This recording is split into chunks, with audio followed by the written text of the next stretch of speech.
Alors, bonsoir à tous, bienvenue parmi nous. Voilà, merci aux filles d'être présentes en présentiel ce soir et puis bienvenue à tous derrière vos écrans d'ordinateur. Donc, l'idée, c'est vraiment de vous présenter les bases de la posturologie, d'essayer de vous embarquer un peu avec nous dans cette aventure. Pierre. C'est l'heure. Alors, les objectifs, c'est l'intégration déjà de l'ensemble des concepts de la posturologie. On va faire l'étude des agiles fonctionnels de l'appareil locomoteur, c'est-à-dire de l'ensemble des douleurs pour lesquelles vont venir vous voir vos patients.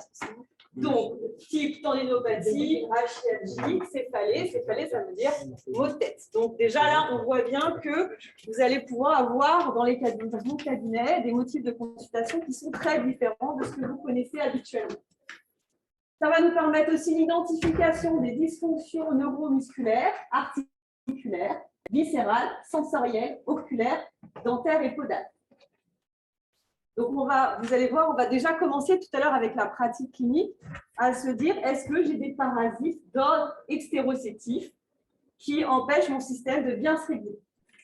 Ça va nous permettre aussi l'acquisition de la pratique de l'examen postural avec des tests et des manœuvres cliniques qui sont reproductibles. Et bien sûr, à la fin, l'acquisition d'outils thérapeutiques avec les semelles et la thérapie manuelle. Alors, 4 années, comme vous l'a dit Sylvie. Alors, que fait-on pendant ces 4 années? Première année, dysfonction globale du contrôle postural. Deuxième année, dysfonction rachinienne et neuromusculaire, instabilité et perturbation cognitive. La deuxième année, vous allez voir, on va intégrer beaucoup tout ce qui est rachis. Troisième année, dysfonction posturo-viscérale. On va intégrer la notion des viscères. Et en quatrième année, dysfonction posturo-céphalique. Et là, vraiment, on va pouvoir aller jusqu'à intégrer le crâne. Booster votre analyse clinique globale. Alors ça, c'est important. L'idée dans ce booster votre analyse globale, c'est prendre du champ. C'est ce qu'on disait tout à l'heure. C'est vraiment donner 3 dimensions à votre examen clinique. Ne pas rester focalisé sur un seul endroit. En fait, votre patient, il vient comme il est. Et on va prendre vraiment de la distance par rapport à lui pour... Merci beaucoup. J'ai le laser. Pour que on le voit de façon globale, ce qu'on appelle holistique. On va faire un examen vraiment des pieds à la tête. Évidemment, on va élargir vos traitements. L'idée de la formation, ce n'est pas de retirer des cartes dans un jeu de cartes que vous avez déjà. Ce que vous maîtrisez, c'est déjà très bien. L'idée, c'est de rajouter des cartes à un jeu de cartes. C'est de rajouter des boîtes à outils à des outils que vous avez déjà pour pouvoir élargir vos traitements et la façon dont vous allez prendre en charge vos patients. Développer vos compétences et la communication pluridisciplinaire. Vous allez voir, plus vous allez grandir dans la posturologie, plus ça va ouvrir votre champ de rencontres avec d'autres professionnels de santé, des médecins, des homéopathes, des naturopathes, des ostéos, et ça va élargir vraiment votre façon de prendre en charge votre patient. Soulager efficacement et rapidement vos patients douloureux, chroniques. On le reprendra après. Alors, quel est le programme de cette première année de posturo? Le système postural, physiologie et biomécanique de l'équilibration. On reprend tout à l'heure, mais c'est un point vraiment très important. Vous allez voir qu'il y a une vraie subtilité par rapport à ça. On va définir le syndrome de déficience posturale et le cortège des agies qui va avec, c'est-à-dire que c'est des patients qui vont venir dans vos cabinets avec de multiples douleurs. On va s'intéresser aussi à l'examen des déséquilibres toniques et des algies avec des tests, des manœuvres cliniques qui sont reproductibles. On va localiser les dysfonctions plantaires, dentaires, oculaires et articulaires.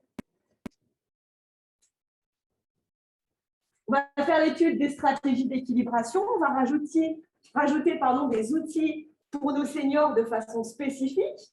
Les gens, à partir d'un certain âge, sont quand même assez nombreux dans nos cabinets de poso. Et vous allez voir que pour eux, on va pouvoir avoir des outils vraiment spécifiques.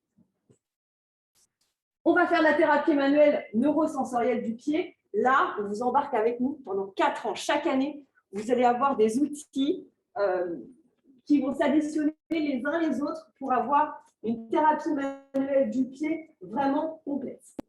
Et vous allez voir, ces outils-là vont vous permettre de faire de vrais petits miracles. Alors, on verra aussi les semelles de posture neurosensorielles avec des déparasitages podal, les épines évitatives d'appui par terre, là où on va être extrêmement performant, vous allez voir tout à l'heure. Les pathologies de type organique, on fera bien la différence entre ce qui est le fonctionnel et l'organique. Et vous allez voir que ça va permettre d'être très juste dans le contrat qu'on pose avec nos patients et de ne pas dire n'importe quoi et de promettre n'importe quoi. Et bien sûr, on fera une remédiation posturocinétique. Des ateliers pratiques et la réalisation de semelles de posture thermosoudées qu'on fera pendant les séminaires et que Thierry vous montre juste après. Alors, la posturologie. C'est un néologisme qui est créé par Pierre-Marie Gagé et collaborateurs en 1980 à l'occasion d'un article intitulé « Introduction à la posturologie clinique ». Ça examine la régulation de la posture et la stabilité de l'homme debout. Cette notion de régulation fait appel au système de contrôle qui permettent le maintien de l'homéostasie. Nous passons d'un concept mécanique, orthopédique, à un concept physiologique régulant la posture et ses oscillations. Je vous l'ai dit, c'est-à-dire qu'on va prendre du champ, on va prendre vraiment nos patients en 3 dimensions. Et on va aller regarder l'ensemble de ces oscillations posturales qui se traduisent par le tonus postural. Du coup, notion d'homéostasie, c'est-à-dire cette notion d'équilibre intérieur, de sa fonction intérieure. C'est-à-dire que plus mon ostéosie est à l'équilibre, moins je vais développer de dysfonctions. Si je ne suis pas à l'équilibre, je vais développer des dysfonctions qui vont générer des douleurs, et à un certain point, ces douleurs, elles vont devenir multiples. Je vous souhaite de tout mon cœur de pouvoir croiser Pierre-Marie au détour d'un congrès ou d'un salon. Alors, la posturopodie, c'est une histoire, c'est souvent comme ça que ça s'inscrit, c'est des rencontres. C'est une rencontre entre Sylvie et Philippe avec Pierre-Marie pour créer ce qu'ils ont appelé la posturopodie. Donc, la posturopodie, c'est une partie de la posturologie permettant le traitement des troubles fonctionnels de la posture et de la stabilité par l'intermédiaire du système podal. C'est une spécialisation du podologue et elle insiste notamment sur l'examen clinique de l'équilibre statique et dynamique et instrumental, podographie, baropodométrie, stabilométrie. Et elle s'inscrit, ça c'est important, dans les recommandations de la Haute Autorité de Santé pour la pratique de l'examen clinique podologique. Là, on arrive à une notion importante. C'est-à-dire que souvent, quand les gens ils viennent me voir au cabinet, ils me disent « Je viens de voir parce que vous êtes posturologue. » Jusque-là, ok, super. Mais souvent, après, on me dit « Ben oui, j'ai une épaule plus basse, j'ai une jambe courte, j'ai un bassin tordu et je suis toute travers. » Donc, pour l'instant, cette notion de posturologie est beaucoup dans le « comment je me tiens ». Avec l'idée pour les patients, on serait quand même tous vachement mieux si on était à l'équerre, comme une jolie statue grecque. Ce qui ne serait pas désagréable, mais ce n'est pas le cas. Cette notion de la façon dont on se tient, de ce qu'on appelle le morphostatique, est une toute petite partie de ce qu'est la posturologie. Elle en fait partie, mais c'est une toute petite partie. Là, ce nous intéresse. Nous, ce sont les oscillations posturales. Donc, quelque chose qu'on a l'impression d'être fixe comme une statue, ce n'est pas du tout le cas. C'est quelque chose qui est complètement dynamique et toujours en mouvement. Alors, qu'est-ce que c'est que ce mouvement? Ce mouvement, d'abord, c'est un système automatique. Ça maintient le corps autour d'un point relativement fixe, qui est le pied. Quand on se tient debout, là, en position neutre, on oscille en permanence, parce qu'à l'intérieur de notre corps, il se passe plein de trucs. Il y a le système sanguin, il y a les battements cardiaques, il y a la respiration. Il se passe vraiment plein de choses qui font qu'on oscille en permanence. Mais on est extrêmement fort parce qu'on oscille à de faibles amplitudes inférieures à 1 degré. Ça veut dire quoi? Ça veut dire que quand je me tiens debout, j'oscille sur une surface de l'ordre du timbre-poste. Donc, on a une régulation posturale extrêmement performante. Quand on n'est pas dans cette régulation posturale, autour on va dire globalement de ce timbre-poste. On va générer beaucoup d'énergie pour se stabiliser. Et c'est là, puis à terme, ça peut entraîner des dysrégulations et des douleurs. Donc, son dysfonctionnement peut générer, comme je vous l'ai dit, un syndrome de déficience posturale et son cortège d'algie chronique. Du coup, ce système, il va prendre de l'information de quel endroit? Eh bien, de tous les capteurs, pour être très simple dans ma façon de parler, qui vont vous donner de l'information du dehors vers le dedans. Donc, dans ces capteurs qui donnent de l'information du dehors vers le dedans, bon, on a les yeux, c'est évident. La plante du pied, pour nous, podo, évidemment, c'est évident. Et on va avoir aussi le système somatosensoriel. La peau, et puis, on va dire, globalement, la peau, on pourrait dire, et le système vestibulaire, qu'en est-il? Le système vestibulaire ne joue pas un rôle prépondérant dans la régulation de la posture. Je vous rappelle, il ne code que des accélérations de la tête. Donc, quand je suis debout et que je me tiens en position neutre, ma tête ne bouge pas. Bon, on comprend bien que l'ensemble de ces informations sensorielles du dehors vers le dedans vont être intégrées au niveau du cerveau et vont permettre une régulation par les effecteurs. Ben, évidemment, ce sont les muscles et qui donneront une notion de feedback en permanence sur l'ensemble du système. Alors, on en a parlé tout à l'heure. Qu'est-ce que le syndrome de déficience posturale? Donc, il a été défini par Dacunia en 1987. Le malade se plaint d'avoir du mal à se tenir debout et a mal en se tenant debout. Il a des enregistrements stabilométriques en dehors des limites de la normalité. On verra des enregistrements stabilo tout à l'heure, mais c'est ce que je vous disais. Quand je suis debout et que j'oscille, que je bouge sur mon petit timbre-poste, et ben c'est ça qu'on va enregistrer et cette surface-là. Donc, quand je suis en dehors de cette surface d'oscillation, à ce moment-là, je suis en dehors des limites de normalité. L'examen clinique postural révèle aussi également une asymétrie anormale de son tonus postural et une hypertonie localisée ou systématisée. Ça, comment est-ce que je vais le savoir? Eh bien, vous allez voir, ce sont nos tests et nos manœuvres de l'ensemble de l'examen clinique qui vont nous permettre de définir si nos hypertonies de notre tonus postural sont localisées ou systématisées. Alors, la posturose, c'est pour qui? C'est pour les patients présentant des troubles fonctionnels. On insistera beaucoup, vous allez voir, la différence entre le fonctionnel et l'organique. Globalement, le fonctionnel, c'est tous ces gens qui souffrent depuis vraiment longtemps, mais pour qui il n'y a pas de diagnostic médical classique. Eux, ils sont fonctionnels. Ils présentent un déséquilibre postural et vous allez voir, il y a de nombreux symptômes. Souvent, les patients, ils nous disent quand ils viennent au cabinet, alors ils vous font faire un check de toute leur douleur et puis ils vous disent, j'ai un mauvais côté. C'est tout le temps à droite ou c'est tout le temps à gauche. Et je suis sûre que certains, chez vous, derrière vos caméras, vous vous reconnaissez. On dit qu'on a un mauvais côté. Alors, si on reprend un petit peu les algies possibles au niveau du neuromusculo-squelettique, on va avoir des algies possibles au niveau du membre inférieur, des rachialgies, des céphalées. D'un point de vue perceptif, des vertiges, des déséquilibres, des maladresses. Vous savez, ces patients qui passent dans une porte et ping, ils se cognent à chaque fois. Ils disent, ah, ben, je suis maladroit. Non, non, non, vous n'êtes pas maladroit. Peut-être qu'on a un déséquilibre postural qui peut expliquer ça. Ou des troubles cognitifs, avec des difficultés de concentration, des troubles dyslexiques et de la fatigue. Vous allez voir qu'on va voir sur le dia suivant, on peut prendre en charge des enfants avec ces troubles cognitifs et les aider. On ne traite pas une pathologie mais un patient. Et c'est ça qui est génial. C'est-à-dire qu'au cabinet, vous pouvez avoir des patients qui viennent.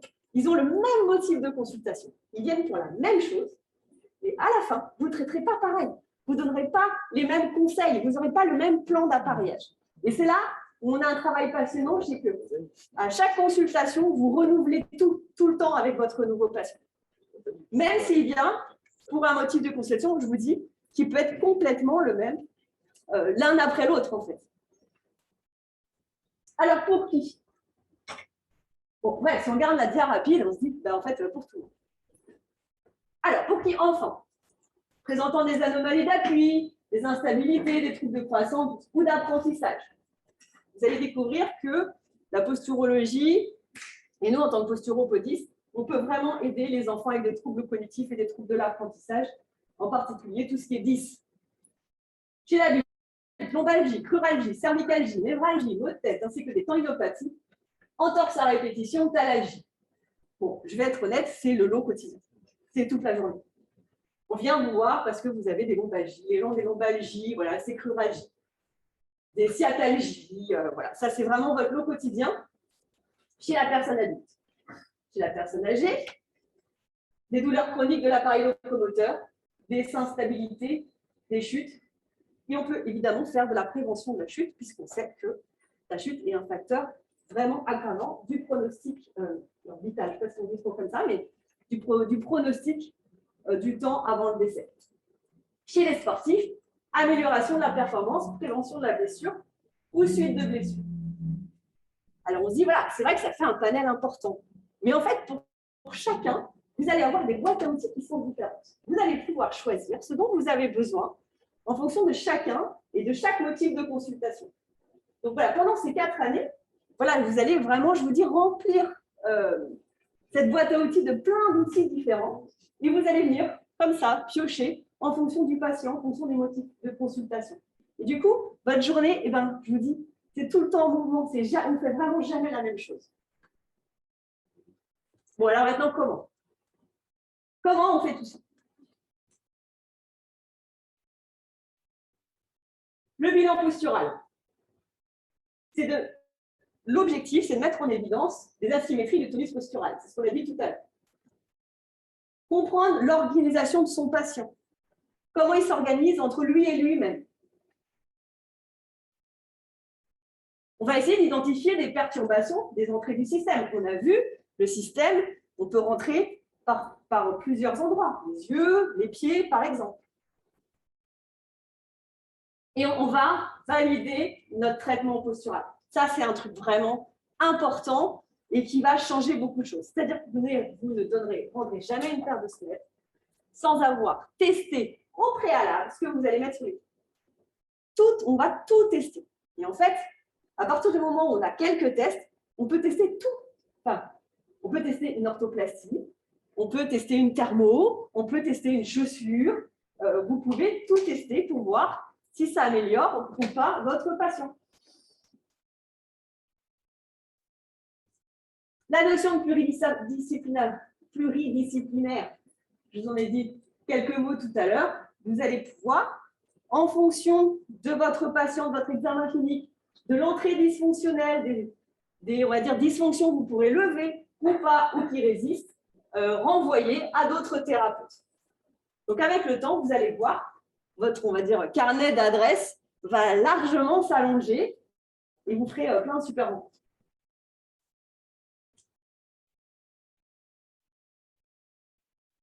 Les semelles améliorent considérablement les douleurs et l'ajout de soins manuels permet d'améliorer davantage la fonction. Ça, tout à fait d'accord.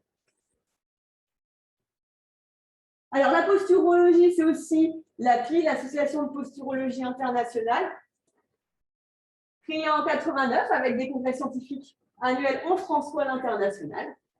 Bon, ça a été un peu en pause cause Covid, mais ça va revenir, qu'un comité scientifique et là vraiment des intervenants internationaux. Je vous conseille vivement d'aller faire un tour, c'est toujours des journées qui sont extrêmement riches en enseignements. Et avec évidemment la publication de livres associés. Cette association permet de promouvoir la posturologie, la posturopodie et la posturothérapie neurosensorielle. Alors, posturologie, pilier scientifique. Il y a des DU, pour pratiquement l'ensemble des formateurs. Il y a des DU de posturologie, des DU de douleurs chroniques et posturologie. Il y a des masters, on a des doctorants, on a des formateurs qui sont PhD, c'est-à-dire qui ont passé leur doctorat, et on a des podologues, posturologues hospitaliers. Et de tout ça, on a une société scientifique pour la recherche qui aide à la publication et au référencement de l'ensemble des articles scientifiques.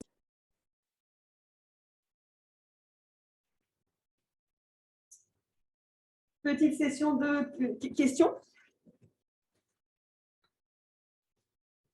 Ou pas, sinon je continue. Alors, n'hésitez pas à poser des questions sur le chat. Vous pouvez les écrire, vous pouvez éventuellement prendre la parole pendant ces pauses de ce type-là. Y a-t-il des personnes qui souhaitent intervenir?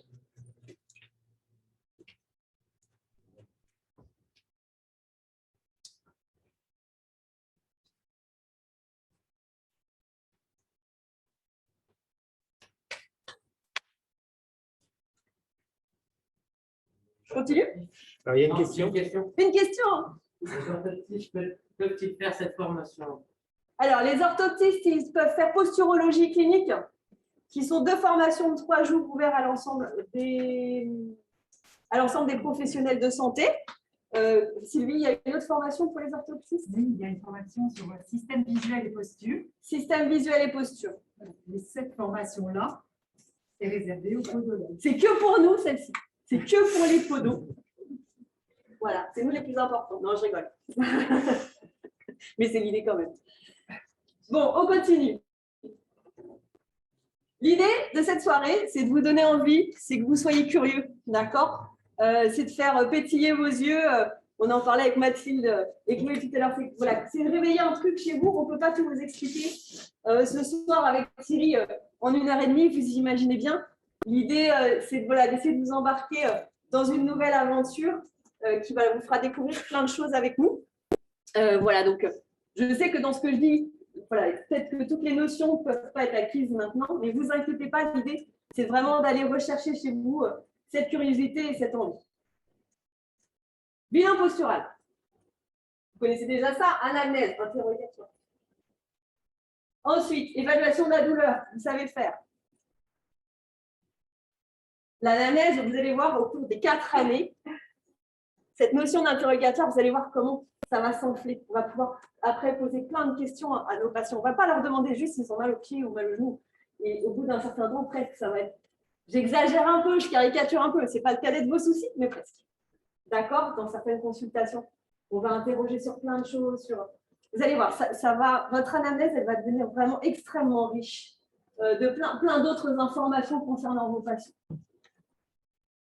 Évaluation de la douleur, je vous ai dit ça, vous savez déjà faire. Le bilan clinique et la validation du traitement. Donc, comme je vous dis, on va pouvoir poser des questions sur l'ensemble des entrées posturales, l'œil, la bouche, le pied, les entrées cutanées, viscérales, neuromusculaires, articulaires. Et voir si on est en présence d'un syndrome de déficience posturale. Vous verrez en première année, vous allez voir, on a un petit cahier des charges quand même pour se dire si on est en présence d'un patient présentant un syndrome de déficience posturale ou pas. Douleur de l'appareil locomoteur, fatigue, problème de sommeil, instabilité, intégration cognitive, mais ça, nous l'avons vu précédemment. Bon, la question de base, où et quand avez-vous mal? Alors, rassurez-vous, pour la majorité d'entre eux, ils savent très bien faire. Même certains, ils arrivent avec une petite liste de toutes leurs douleurs, quand vous n'avez pas tout l'historique des douleurs depuis que vous êtes là. La douleur. Une expérience sensorielle et émotionnelle désagréable associée à une lésion tissulaire réelle ou potentielle ou décrite dans ces termes. On va l'évaluer. Je pense que voilà, tout ça, c'est maîtrisé pour vous avec une EVA, évaluation numérique ou une évaluation verbale simple. C'est quelque chose qui est quand même, qu'il faut faire de façon quand même vraiment, je dirais, sérieuse, c'est peut-être pas le bon mot, mais quand on revoit nos patients, tous les X semaines, tous les 6 semaines, enfin voilà, sur certains temps donnés, on les revoit pour avancer avec eux dans le suivi du traitement. Il est très important d'avoir une EVA bien faite dès son origine pour voir comment on évolue de consultation en consultation. Bon, le bilan morphologique. Donc, on va regarder quand même comment le patient se tient. On va aussi faire une évaluation podale. Alors, on vous proposera un bilan podoscopique, un aviculaire drop test, mais ça, je pense que vous maîtrisez déjà tous très, très bien. Donc, je ne vais pas trop m'attarder là-dessus aujourd'hui. Les manœuvres. On va faire ensemble des manœuvres. Une manœuvre de convergence podale, vous allez voir, en décubitus. l'épreuve posturodynamique, la manœuvre de rotation de tête, une manœuvre de convergence oculaire et un test unipodal. On va dire que globalement, première année, c'est un peu tous les tests qu'on va appréhender. Là, il en manque, il n'y a pas tous. Mais ça permet déjà d'avoir une petite vue de ce que peut être l'examen. Un premier pas vers l'examen postural. La manœuvre de convergence podale, elle permet de regarder les asymétries dans la rotation interne des membres inférieurs qui permettent de déterminer si j'ai une hypertonie des rotateurs externes de l'hanche.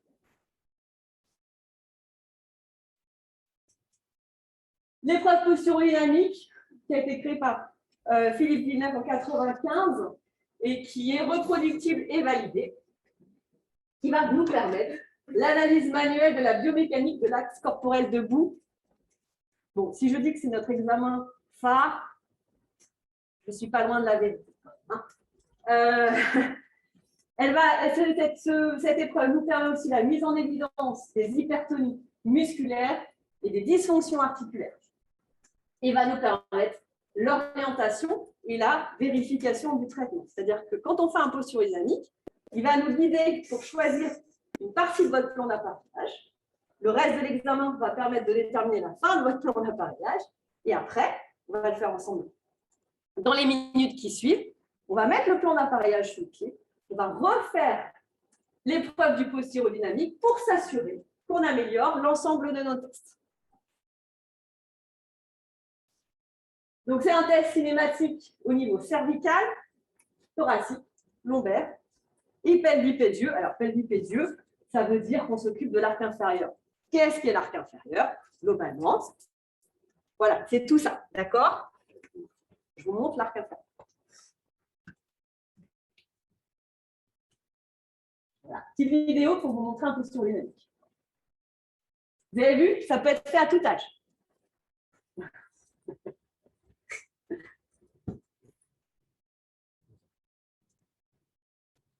Et ça, c'est le pelvipédieux, le dernier. On va le refaire ensemble après. La manœuvre de rotation de tête. Très simple. Très vendeur. Oui, pardon. Pour les tests qu'on a juste avant. Le posturodynamique, ouais. Toujours en sous-vêtements ou avec un t-shirt, ça peut biaiser le test ou pas? Ça, c'est une bonne question. Dans l'ensemble, c'est beaucoup plus simple si vos patients ils sont en sous-vêtements. Parce qu'en plus, on va avoir un visuel. Il y a des choses qu'on ne voit pas avec le t-shirt. Et moi aussi, je peux me faire avoir encore aujourd'hui. Mais il y a des informations qu'on n'a pas. Vous verrez. On peut voir aussi des choses au niveau cutané, par exemple. Au niveau de ce qu'on appelle les dermatomes, c'est-à-dire qu'on va voir des petits boutons, des taches, vous allez voir, qui vont déjà vous renseigner sur plein de choses. Donc, le visuel va nous permettre déjà de voir quelque chose. Par exemple, des petites scolioses. Franchement, vous les voyez tout de suite si les gens sont déjà en sous-vêtements. À la question, est-ce que le posturodynamique est réalisable habillé ou avec un t-shirt? Bien sûr. Il n'y a aucun problème avec ça. Il est tout à fait réalisable habillé. C'est mieux si les gens... on aura beaucoup plus d'informations si les gens se mettent en sous-vêtements. D'accord? Mais il est réalisable habillé. On est d'accord qu'à partir d'un certain âge, on ne va peut-être pas faire déshabiller non plus complètement nos patients. Enfin voilà, on va aussi se moduler en fonction. Peut-être on a une ado au cabinet, voilà, qui n'a pas très envie. Enfin voilà, on va même se modeler et il est tout à fait envisageable avec un t-shirt, aucun problème. La rotation de tête, voilà. Alors ça, vous allez voir, c'est une manœuvre qui est vraiment sympa parce que vous allez, avec cette manœuvre, faire prendre conscience à votre patient qu'avec vos stimulations sous le pied, vous l'améliorez. Carte de visite. Manœuvre de convergence oculaire. C'est moi qui le vois en même temps. L'évaluation de l'équilibre tonique des muscles moteurs oculaires. Mais d'accord, les oculomoteurs, c'est un capteur qui donne de l'information du dehors vers le dedans. Comme les pieds, ça donne de l'information du dehors vers le dedans. Donc, on va aussi aller l'interroger. Avec cette manœuvre tout simple, et on va se dire, alors, question, est-ce qu'on interroge la... Non, on n'est pas au stade. Par contre, on interroge la tonicité des muscles oculomoteurs. Donc, on va demander à notre patient de faire une manœuvre de convergence, on se résume, on lui demande de loucher et on regarde s'il louche bien, de façon symétrique, à droite et à gauche. Si ce n'est pas le cas, on le note. Et on voit qu'on a une asymétrie du tonus des oculomoteurs d'un côté. Vous allez voir que ce n'est pas le test qu'on fera ce soir, mais il y en a plein d'autres. On va vous en proposer d'autres pour enrichir toujours votre examen clinique et être plus fin à la fin. Test unipodal. Je suis embêtante. Je t'écoute. Le test oculomoteur, avec ou sans lunettes? On peut faire les deux. Ok. Avec et sans lunettes. Alors, le test unipodal. On a un truc bizarre, mais c'est pas grave. Je reviens en arrière. Hop, hop. Juste un cran. OK. Test unipodal global. On va demander à son patient de se mettre sur un pied. Et on va regarder si lorsqu'il se met sur un pied, il reste bien stable ou il utilise son onde sup, oui, pour faire des trucs comme ça. Évidemment, j'exagère. Mais c'est ce qu'on va aller regarder. On va regarder la stabilité podale. Donc, autant vous dire que sur celui-là, je ne vous apprends absolument rien. Celui-là, le TSPU, le test de stabilité pelvienne unipodale, c'est un test qui va être extrêmement important parce que là, on ne va pas regarder cheville, pied, ce que vous maîtrisez déjà parfaitement. On va regarder la stabilité pelvienne, mais cette fois-ci au niveau du bassin, ce qui va nous donner beaucoup plus d'informations qu'en regardant que le côté cheville-pied. Parce que du coup, on investigue, on interroge tous les étages sous-jacents. On remonte, je vous ai dit, du 3D, on prend la distance, on regarde son patient de façon holistique, de façon globale. Marie, excuse-moi, une question. Combien de temps après l'obtention du diplôme d'État conseillez-vous de commencer à faire de la posturologie? Alors, on discutait avec Mathilde tout à l'heure, on m'a posé la même question. Franchement, si ça pétille, si ça vous donne envie, si voilà, vous êtes curieux et que vous avez envie, vous ne vous posez pas de questions. Vous savez déjà. Enfin, voilà, on peut le faire tout de suite. La restriction, c'est d'avoir des patients sous la main pour mettre en application. Voilà, exactement. Exactement, parce que faire la formation, si on ne peut pas appliquer, c'est beaucoup plus difficile parce que, en fait, de séminaire en séminaire, on avance en pratique, en connaissance, en thérapie manuelle. Je vous ai dit, on vous embarque dans une vraie aventure de thérapie manuelle au niveau du pied, de la cheville. Mais il faut pratiquer voilà, d'un séminaire à l'autre. Et effectivement, merci Philippe, c'est important d'avoir des patients pour pouvoir pratiquer et puis évoluer, grandir, avancer. Parce que voilà, ça va malgré tout, on avance quand même, de séminaire en séminaire, on avance. Et dès le début, on a besoin d'une plateforme ou pas? Dès le début, on a-t-on besoin d'une plateforme? Non, je ne pense pas du tout qu'on ait besoin d'une plateforme dès le début. Moi, dans mon expérience, je l'ai eu assez tard. Aujourd'hui, je l'utilise de façon systématique, chez l'adulte, évidemment. Mais on peut commencer sans plateforme. Je pense qu'en plus, si on est jeune diplômé, faire tous les investissements d'un coup, de point de vue pratico-pratique, c'est difficile. Et je pense que dans les premiers investissements, ce n'est pas le premier à faire. La presse que va utiliser Thierry, là, juste après, fait partie de beaucoup plus important pour fabriquer les semelles. Et obligation de table d'examen ou un fauteuil qui se met en table d'examen, ça va. Je me permets de dire obligation de table d'examen. Voilà, sachant que je suis consciente des fois des contraintes parce que les cabinets peuvent être petits. Et faire de la thérapie manuelle sur un fauteuil de pédicurie qui ne s'allonge jamais vraiment bien, voilà, on est très, très, très vite limité. Ça peut être une table d'examen qu'on peut refermer à chaque fois. Ah, mais on a tous commencé comme ça. Enfin, peut-être pas tous, mais j'ai commencé avec cette table qui était un peu dans un coin, que je tirais, voilà. Et puis plus on pratique, plus on s'installe confortablement. Il y a aussi des tables d'examen qui font peut-être de pédicurie. Oui, alors c'est ce que j'ai aussi. J'ai une table d'examen qui se redresse en 3 parties pour les soins de pédicurie, mais ce n'est pas un fauteuil de pédicurie, on ne va pas se mentir. Et moi, c'est ce que j'ai dans une de mes 2 pièces. C'est une table qui est en 3 plans. Il peut y avoir des jambières. Oui, mais c'est quand même pas. C'est Voilà. pas un fauteuil de pédicurie. C'est pas un fauteuil. Mais moi, c'est la solution que j'ai dans ma. Voilà, moi, c'est la solution que j'ai dans une de mes 2 pièces de consultation, c'est cette table en 3 parties. Voilà. J'ai répondu à vos questions. Oui, super. Alors, revenons à notre bilan. Posture dynamique, on en parlait tout à l'heure.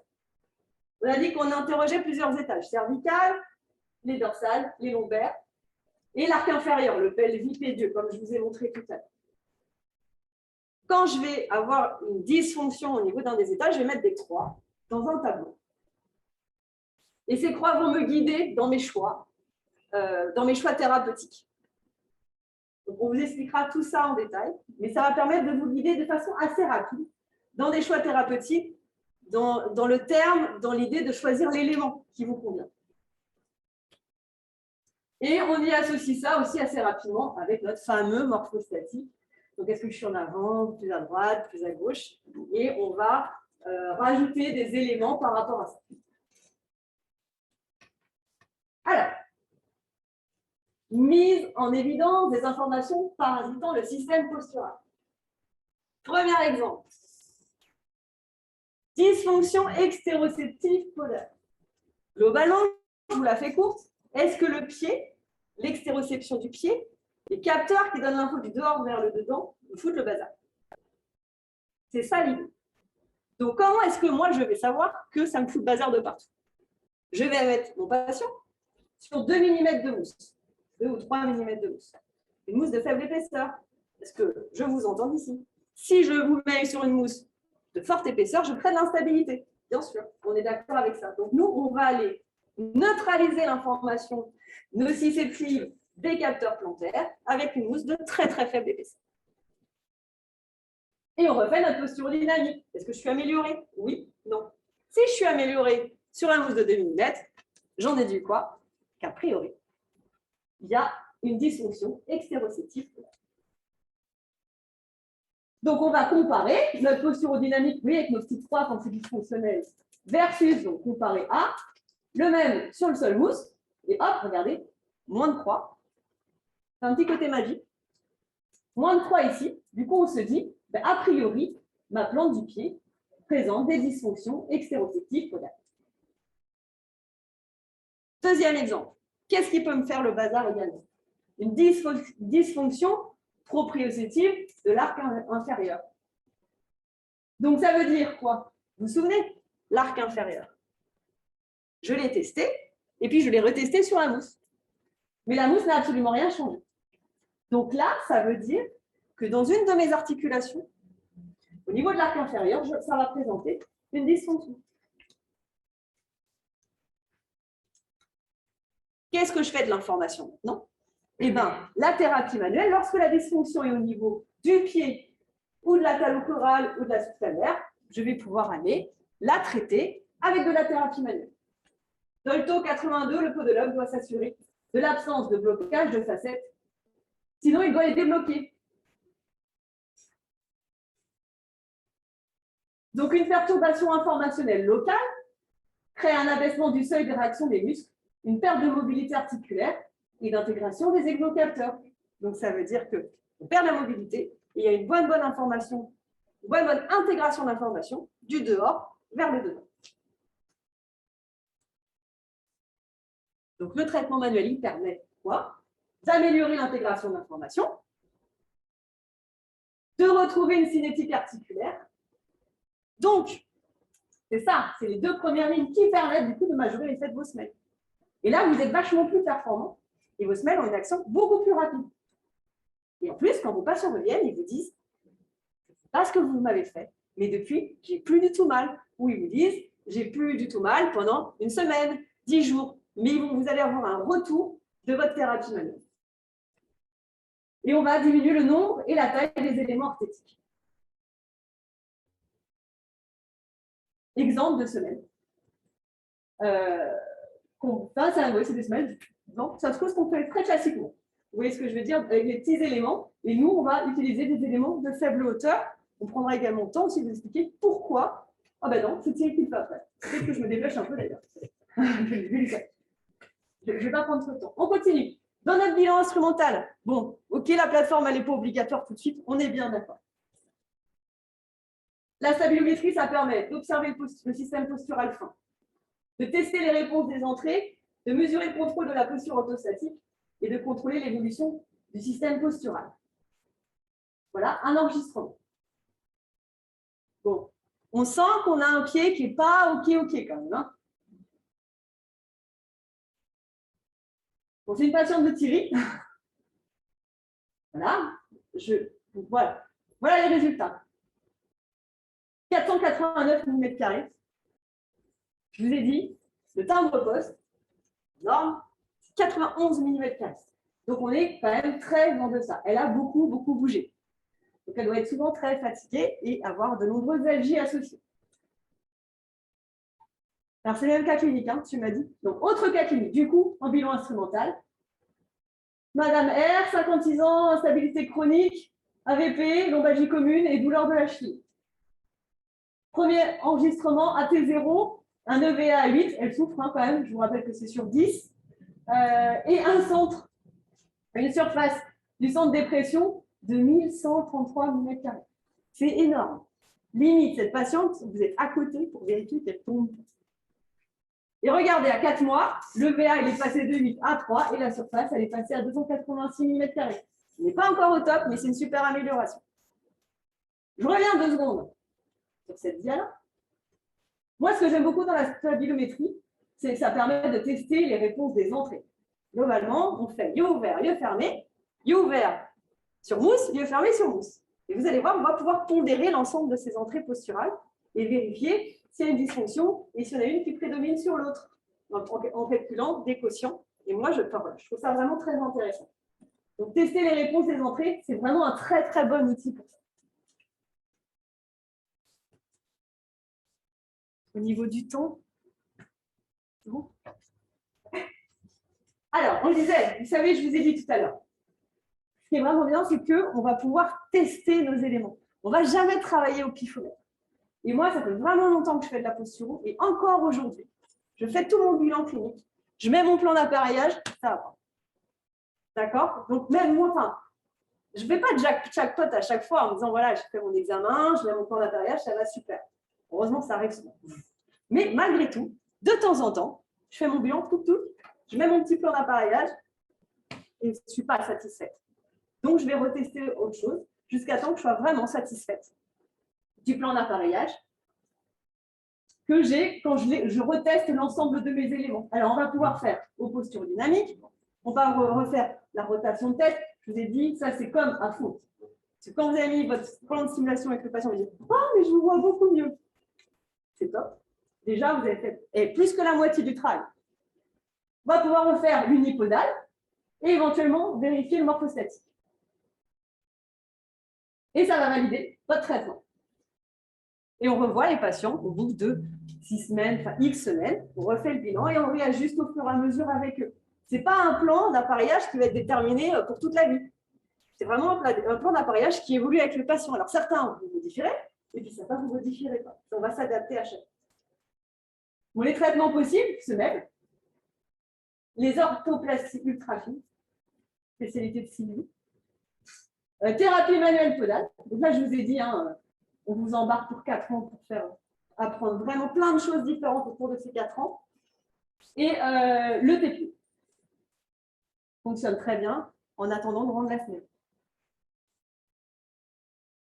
Et je suis sûre que vous savez déjà faire du TPI. Allez, on fait une petite démo et je passe la main après pour la confection des semelles. Il y a une question. Oui. Souvent, en bioméca, on dit que les semelles, il faut les changer toutes les années. Est-ce qu'en posturo, c'est pareil? Ou une semelle peut tenir plus longtemps ou moins longtemps? En fait, on ne va pas réfléchir comme ça. On ne va pas dire on change de façon sur tous les ans. On va voir notre patient. On va faire notre examen clinique. On va faire notre plan d'appareillage et on va d'office le revoir au bout d'1 mois et demi. Ok. D'accord? Et là, on va déjà voir le pourcentage d'amélioration. Enfin, notre patient, il a amélioré de combien? Et là, on va refaire notre bilan. Et dans la majorité des cas, on va réajuster le bilan. Tu vas enlever un élément, rajouter un autre. Tu vois, on va modifier à chaque fois. Puis après, on peut le voir à 3 mois, à 6 mois. Et puis avec le temps, tu feras ton roulement de façon très intuitive. Tu vois ce que je veux dire? Mais l'idée, ce n'est pas de se donner un temps qui serait toujours le même. Ce n'est pas très intéressant. L'idée, c'est vraiment de se donner justement ce temps pour évoluer dans notre traitement avec notre patient en fonction du motif de consultation, en fonction du pourquoi il est venu, etc. etc. Donc, une semelle de posturo peut être modifiée assez facilement. Elle est modifiée très facilement. Très facilement.